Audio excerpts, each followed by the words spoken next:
வணக்கம். ஜவைஜக் from ஜவாதபதி Pudur power writer அப்படிங்கிற YouTube channel மூலமாக உங்களை மீண்டும் சந்திப்பு ரொம்ப மற்ற மகிழ்ச்சி. அத்தோட எங்கள் சேனல் சப்ஸ்கிரைப் பண்ணுங்கள், பெல் பட்டன் அழுத்த மறந்துடாதீங்க. அத்தோட எல்லாத்துக்கும் ஷேர் பண்ணுங்கள்.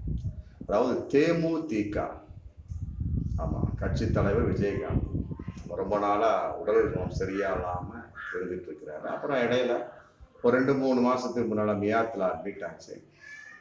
அப்புறம் அதிலிருந்து சிகிச்சை பலனளித்து இன்னைக்கு வீட்டுக்கு வந்துட்டாரு.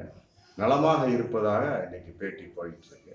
அதன் அடிப்படையில் அவங்களுடைய அலுவலகத்தில் போன வாரம் மீட்டிங் நடந்திருக்கு. ஒரு தேமுதிக பொதுக்குழு கூட்டம் நடக்கும் இல்லையா, அதன் அடிப்படையில் வந்திருக்காங்க.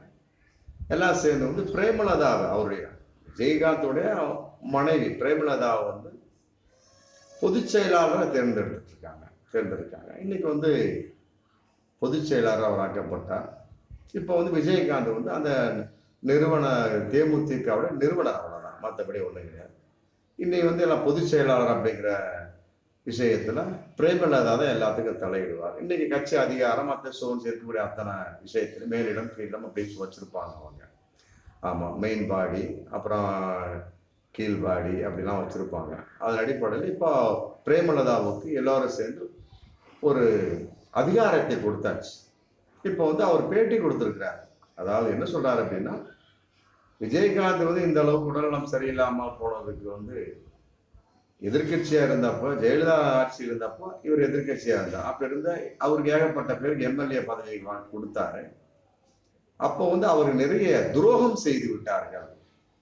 ஆமா, இதுதான் காரணம். மற்றபடி அவருடைய உடல்நலம் நன்றாக இருக்கிறது. அவருடைய உடல் நலத்திற்கும் மனநலத்திற்கு வீழ்ச்சிக்கும் அந்த மாதிரி எம்எல்ஏ பதவியாக இருந்ததுக்கு முன்னால எம்எல்ஏ பதவியா இருந்தாங்க பார்த்தீங்களா தேமுதிக, அவர்கள் தான் காரணம். அதனால விஜயகாந்த் மனசு உடைஞ்சு போயிட்டாரு. மற்றபடி எனக்கு ரோல் மாடல் ஜெயலலிதா அம்மையார் தான் அப்படிங்கிற போட்டு இன்னைக்கு பேட்டி கொடுத்துருக்காங்க. அதே நேரத்தில் நான் பொதுச் செயலாளராக தேர்ந்தெடுக்கப்பட்டது அவசரத்தின் வெளிப்பாடாக, அதையும் ஒரு பாயிண்டாக கொடுத்துருக்குறாங்க. அவசரத்தின் வெளிப்பாடா அப்படின்னு யாருமே கேள்வி கேட்கல. இவர்களா பதில் சொல்றாங்க. வேறு விதமான ஒரு கேள்வியாக இருந்தாலுமே அவசரமாக எதற்காக தேர்ந்தெடுக்கப்பட்டார் அப்படிங்கிற ஒரு பகிரங்கமான கேள்வி தமிழகத்தில் இன்னைக்கு போயிட்டு தான் இருக்கு. அதன் அடிப்படையில் விஜயகாந்த் அவர்களுடைய உடல்நலம் சம்பந்தமாக எந்த ஒரு வதந்தியும் பரப்ப வேண்டாம் அப்படின்னு பிரேமலதா தன்னுடைய பேட்டியை முடிக்கிறாங்க. இதன் அடிப்படையில் என்ன பார்க்கலாம் அப்படின்னம்னா, தேமுதிகவுடைய தலைவராக இருந்தோம், நிறுவன தலைவராக விஜயகாந்த் மாறுகிறார். அவர் ஒரு தலைவர், நிறுவன தலைவர் முடிஞ்சு போச்சு. இன்னைக்கு பொதுச் செயலாளர் அப்படிங்கிற போஸ்ட் வரக்கூடிய சமயத்தில் ஏகப்பட்ட அதிகாரங்கள் அது பிரேமலதாவுக்கு வந்தது. மற்றபடி பொருளாளர் கான்செப்ட் அவருடைய தம்பி சர்வீஸ் ஏகதேசம் அதுவும் குடும்ப அரசியல் தான், வேற ஒண்ணுமே கிடையாது. ஊன்றி பார்த்தா அப்படின்னா குடும்ப அரசியல். ஆமா, அவங்களுடைய ஒரு சொத்துக்களை பாதுகாப்பதற்காக ஏற்படுத்தப்பட்ட தேமுதிக, அந்த ஐஜேகே, ஏசிஎஸ் மற்ற மாதிரி. அதே நேரத்தில் நல்ல மனுஷன் விஜயகாந்த், அதுல எந்த ஒரு மாற்று கருத்துமே கிடையாது. எப்படித்தான் இருந்தாலும் சரி, அவர் சொன்னாங்க பாருங்க, அந்த மாதிரி பிரேமலதா பேட்டி கொடுத்துருக்காங்க பாருங்க, எம்எல்ஏ பதவியில் இருந்தவங்க எங்களுக்கு துரோகம் செய்து விட்டார்கள் அப்படின்னு. அதன் வெளிப்பாட கூட இருக்கலாம். ஆமா, பொதுச் செயலாளர் போஸ்ட் யாருக்கா கொடுத்த கட்சி ஏதாவது குளறுபடி பண்ணி அப்ப இந்த சமத்துவ மக்கள் கட்சி சரத்குமார் கட்சியில 2ஆ பிரிச்சு பாருங்க. யாருன்னா ஒரு நாராயண கான்செப்ட், அது மாதிரி இதையும் உடச்சு கெடுத்து பிரிச்சு நாசம் பண்ணிட்டாங்கன்னா அப்படின்னு அவங்க பாக்குறாங்க. ஒரு பொதுச் செயலாளர் போஸ்ட்டுக்கு பிரேமலதா வந்துடுறாங்க. அதன் அடிப்படையில் அதுவும் இப்ப குடும்ப கட்சி அப்படிங்கிற நிலத்துக்கு வந்துருச்சு. அவ்வளவுதான், குடும்ப கட்சி, குடும்ப அரசியல், அதுல எந்த ஒரு மாற்று கருத்துக்கு இடமும் கிடையாது. என்ன சொல்றாங்க அப்படின்ற விஷயம்னா, எம்எல்ஏவா இருந்தவங்க இங்க காட்சி, நாங்க எதிர்கட்சி ஜெயலலிதா அம்மையார் ஆளுங்கட்சியா இருக்கக்கூடிய சமயம் எம்எல்ஏ இருந்தவங்க எங்களுக்கு துரோகம் செய்துட்டாங்க. ஆமா, அதனால நாங்க நூடுல்ஸா போயிட்டோம். அதே நேரத்தில் ஜெயலலிதா அம்மையார் தான் எனக்கு ரோல் மாடல், குரு. எம்ஜிஆர் எப்படி விஜயகாந்துக்கு ரோல் மாடல். ஏன்னா விஜயகாந்த் கருப்பு எம்ஜிஆர்னு ஒரு பட்டம் அவருக்கு உண்டு. கருப்பு நிலா, கருப்பு எம்ஜிஆர். அதன் அடிப்படையில் கருப்பு எம்ஜிஆர்னு விஜயகாந்த் எவ்வாறு புகழப்பட்டார், காரணம் எம்ஜிஆர் தான் குருவா நினைச்சு பண்ணிக்கிட்டு இருந்தார். அதன் அடிப்படையில் எனக்கு குரு ஜெயலலிதா, ரோல் மாடல் ஜெயலலிதா அப்படிங்கிறார். அதுதான் ரொம்ப யோசிக்கப்பட வேண்டிய ஒரு விஷயமா இருக்கு. எல்லாருக்குமே ஒரு ரோல் மாடல் கட்டாயமாக இருக்கும். தந்தை பெரியார் வந்து அண்ணா ரோல் மாடல், அண்ணா அவனுடைய வெளிப்பாடு, மற்றபடி தந்தை பெரியார் அதெல்லாம் சேர்ந்து கருணாநிதி ரோல் மாடல். இந்த 3 பேருடைய வெளிப்பாடு ஸ்டாலினோட ரோல் மாடல். அப்புறம் இந்த 4 பேருடைய வெளிப்பாடு தந்தை பெரியார், அண்ணா, கலைஞர், கருணாநிதி, ஸ்டாலினோட வெளிப்பாடு வரக்கூடிய காலங்களில் உதயநிதி ஸ்டாலினோட ஒரு ரோல் மாடலாக தான் இருக்கும். அதில் எந்த ஒரு மாற்று கருத்தும் கிடையாது. அதன் அடிப்படையில் வந்து ஜெயலலிதா அம்மையார் வந்து எனக்கு மாற்று கருத்து, இது எனக்கு ரோல் மாடல் அப்படிங்கிறாங்க. அது வந்து கொஞ்சம் சிந்திக்கக்கூடிய விஷயம்தான். அவர்கள் வந்து தன்னுடைய நிலைப்பாட்டை எந்த அளவுக்கு வெளிப்படுத்தினார், அந்த அளவுக்கு பிரேமலதாவால் வெளிப்படுத்த முடியுமா அப்படிங்கிறது வருங்காலங்களில் மிகப்பெரிய ஒரு கேள்விக்குறியாதான். ஏன்னா அதிமுக வேற, தேமுதிக வேற. தேமுதிக அப்படின்னா விஜயகாந்த் தான். அதற்கு பின்னால பிரேமலதா எந்த அளவுக்கு கட்சியை கொண்டு செலுத்துவார், கொண்டு போகிறார் அப்படிங்கிற பகிரங்கமான உண்மை இருக்கு. விஜயகாந்த வச்சு பிரேமலதா, மற்றபடி ஜெயலலிதா அம்மையார் யாரை வச்சுமே கிடையாது. ஏன்னா அவங்களும் ஒரு நடிகை அப்படிங்கிற ஒரு மிகப்பெரிய ஒரு மாசு இருந்தது. எம்ஜிஆர் அப்படிங்கிற ஒரு நடிகை வந்தாலும் அதிமுக மிக பெருசா வளர்ந்துருந்தது. அதனால வந்து பிரேமலதா அம்மையார் வந்து ஜெயலலிதாவை வந்து ரோல் மாடலாக ஏற்றுக்கொள்வதெல்லாம் ஒரு சரியாக இருந்தாலும் அவர்கள் அளவுக்கு ஒரு மிகப்பெரிய ஒரு பெர்சனாலிட்டி பவர், மற்றபடி ஒரு ஆதிக்கத்தனமான உணர்வு அதெல்லாம் வருமா அப்படிங்கிறதெல்லாம் வந்து ரொம்ப மிக கேள்விக்குறியான விஷயம் தான். அதை வளர்த்து கொள்ள வேண்டும். அதுக்கெல்லாம் ரொம்ப கஷ்டப்படணும். அதே நேரத்தில் ஜெயலலிதா அம்மையாரே வந்து விஜயகாந்தின் வீழ்ச்சியாக இருந்தார் அப்படிங்கிற கேள்வி இதுல இருக்கு இல்லையா, ஒரு விஷயம் இருக்கு.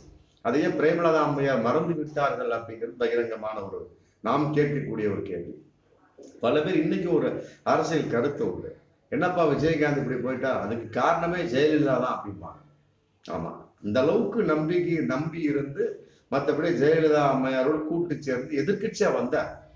டாப்ல வந்தார், 29 எம்எல்ஏ நினைக்காம டாப்ல வந்தார்.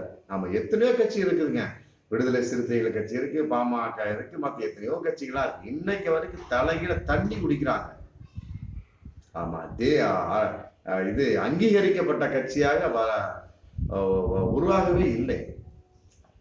திமுக, அதிமுக, அடுத்து தேமுதிக, அந்த அளவுக்கு ஒரு அங்கீகாரம் அவங்க பண்ணிட்டாங்க. அந்த அளவுக்கு ஒரு மிக அற்புதமான விஷயம் இருக்கு, அதுல எந்த ஒரு மாற்று கருத்துமே. ஆனால் ஜெயலலிதா அம்மையார் தான் எனக்கு வந்து ஒரு ரோல் மாடல் அப்படிங்கிறது வந்து எவ்வாறு ஏற்றுக்கொள்ள முடியும்? அதை வந்து தேமுதிக தொண்டர்கள் முதலில் ஏற்றுக்கொள்வார்களா அப்படிங்கிற பிரேமலதா அம்மையார் வந்து கூர்ந்து கவனிக்கணும்.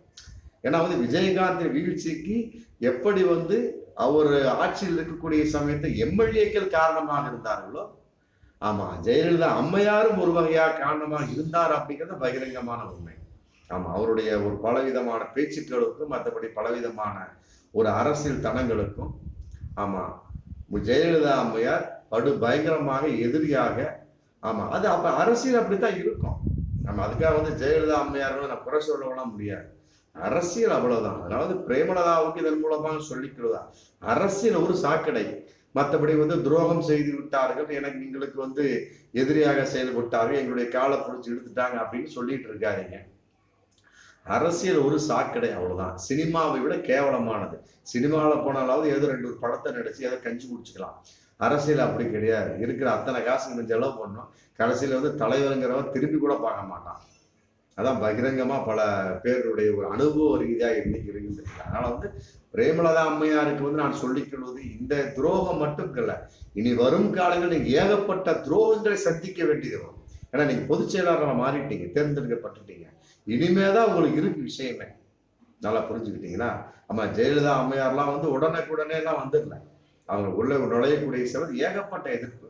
ஆமா, ஒரு எம்ஜிஆர் இறந்த நேரத்துல அவரு சுமந்து வந்த வாகனத்துல ஏறக்கூடாதுங்கிறதுக்காக குறிப்பிட்ட ஒரு 3 பேர் வந்து அந்த அம்மாவை பிடிச்சி கீழே தள்ளி விட்டு சப்ஜெக்ட் பண்ணி மிகப்பெரிய ஒரு விஷயமா நடந்தது.